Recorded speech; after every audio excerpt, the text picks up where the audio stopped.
Good morning, students. Now I am explaining the chi-square test. What is the role of chi-square test and where we need to apply in research methodology.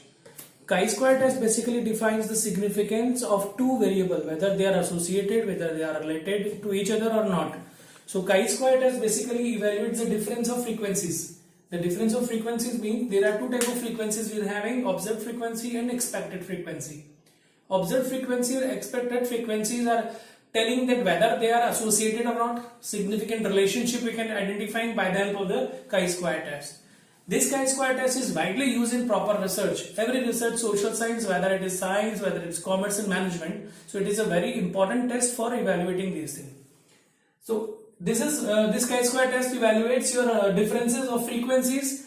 If observed frequencies and expected frequencies are 0, then automatically chi-square test value will be 0. And if the difference between observed frequency and expected frequencies are more, then automatically chi-square test, the value of chi-square will be fluctuated. It may be more, it may be less, depending on the basis of the observed frequency and expected frequency.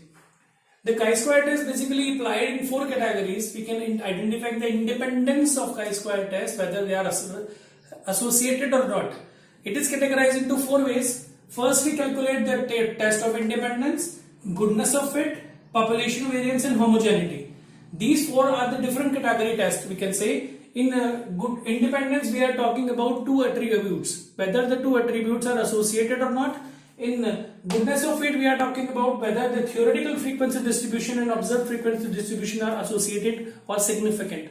In population variance, we are talking about whether the population sample or the variance of population sample or variance of the sample are significant, related or not. And in for homogeneity, basically in homogeneity we take whether the samples are same with the population or whether their samples are not related with the population. We can evaluate out of these chi-square test. So there are some conditions of applying the chi-square test. The first condition is that the n should be more than 50. Otherwise, the difference of FO and FE will be normal distribution. It is very important condition we have. If the total number of values are less than 50, then chi-square will not be applied. This should be remembered. The second condition we have, the sample should be selected randomly. Always remember, sample should be selected random basis, otherwise we will not apply the chi-square test. Then third, we have constants should be linear. The constant should be linear, means they are not supposed correlated with each other. And then we have, if any cell value is less than 5, then we will not apply. We need to apply the Yates correction for applying chi-square test first. Then after these are some steps of applying the chi-square test. First of all, we need to apply the hypothesis formation. What is our hypothesis? As you know, that this hypothesis defines that there is a difference between FO and FE. Observed frequency and expected frequency we are talking about. So we need to evaluate the relationship between observed frequency and expected frequency. For that, we need to measure that what are the hypotheses. Then we come to the second part, which is called degree of freedom, which is very important. And the degree of freedom is calculated by C minus 1 and R minus 1. That is the degree of freedom, and we need to calculate accordingly for evaluating the critical value of chi-square. Then we have the third step. It's a preparation of chi-square table. How the chi-square table will be prepared, I will tell you that in a dummy or an example. After preparing the chi-square table, we need to evaluate the values of observed frequency and expected frequency for applying the chi-square test. And the fourth, we have test of hypothesis. Then we need to evaluate whether the chi-square test values are associatedly, whether the value is more than the critical value or not. And then after, we need to evaluate our decision that hypothesis, which hypothesis is accepted, H0 accepted or H1 accepted on the basis of the values. So this is an example of chi-square test. Here we are going to take about the association, whether the association are significant or not. Here the condition of home and condition of child are basically we are identifying the relationship between them, whether the condition of home is affected to condition of child or not. This question says that there are two situations in condition of home. It is clean and not clean, while we are having 3 situations: clean, fairly clean and dirty. With this, we need to evaluate whether there is a significant association or not.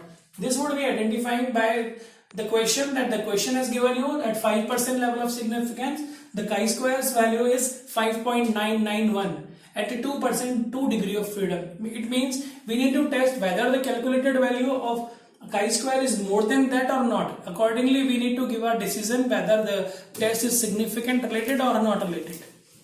For that, we need to prepare the first step, that is hypothesis. And there are hypotheses. I told you that chi-square test is a difference between observed frequency and expected frequency. So observed frequency, for that we know that h is 0. Null hypothesis will be taken as FO minus FO is equals to FE, and H1 is taken where FO is not equal to FE. Similarly, we calculate the degree of freedom. Degree of freedom is calculated by C minus 1 and R minus 1. C is number of column and R is number of row. In the particular question, column are 2. There are 2 columns, that's why we have taken 2 here, and R is 3. 1, 2, 3, 3. That's why 3 minus 1. So it comes 2. That degree of freedom is calculated, and it is, we identifying that value in a chi-square table, but normally the chi-square table value is mentioned in a question, so you need not to calculate the value of chi-square in that particular question. What we need to do, then after evaluating that step 2, the chi-square value is mentioned, it's a table value which is given, and now I am going to prepare the table for chi-square. This is a table of chi-square. We are adding the values here. This is the values in the question. So we are going to take the FO, there's 76, then we have 38, then we have 25.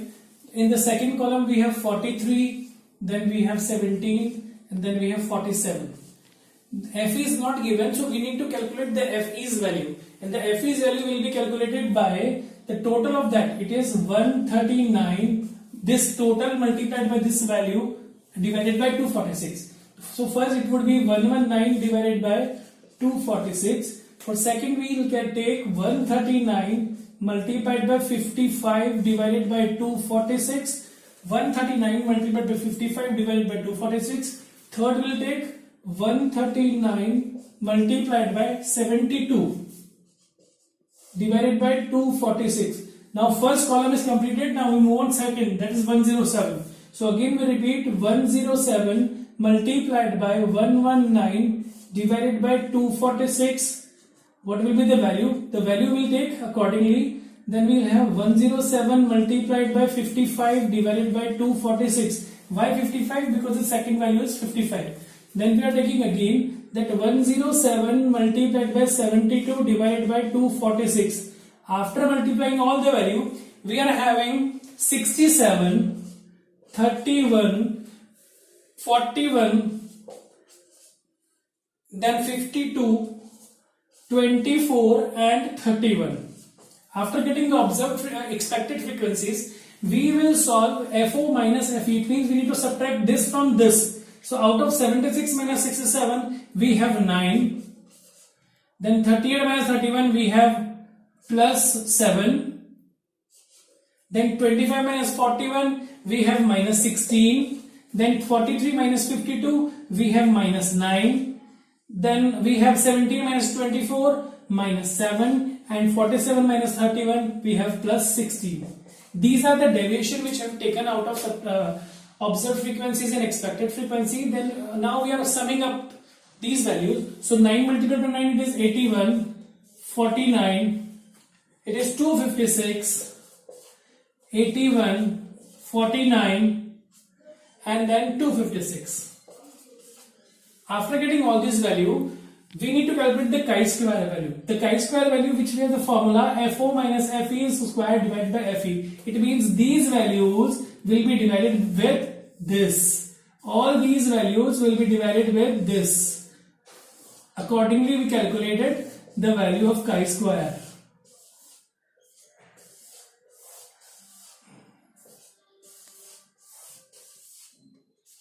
So after dividing all these values, means 81 divided by 67, it comes to 1.20. 49 divided by 31, it comes to 1.58. 256 divided by 41, it comes to 6.24. 81 divided by 52, it comes to 1.56. 49 divided by 24, it comes to 2.04. And 256 divided by 31, it comes 8.26. When we will do the total of it, it comes the chi-square value and it is 20.88. This is the value of its total. It is known as the chi-square value. Now, as a decision criteria, we need to evaluate whether this value is less than the critical value or not. We have mentioned that the critical value of chi-square was 5.991. It is given. And the calculated value is 20.88. Now we can say if critical value is more, calculated value is more than critical value, it means H0 is rejected. Now we can say that H0 is rejected. Why? Because 5.99 we can say 20.88 is greater than 5.991. So that will be the decision of our chi-square test, and accordingly we need to follow.